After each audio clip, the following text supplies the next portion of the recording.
Anneni ve babanı seviyorsan kanala abone ol ve beğeni at. Sevmiyorsan boş geç. Hadi kalk bak, ezan okunacak, haydi. Tamam anne ya, geleceğim.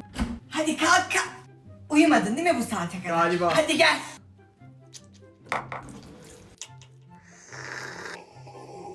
Kızım şuradan bir çay koy hadi.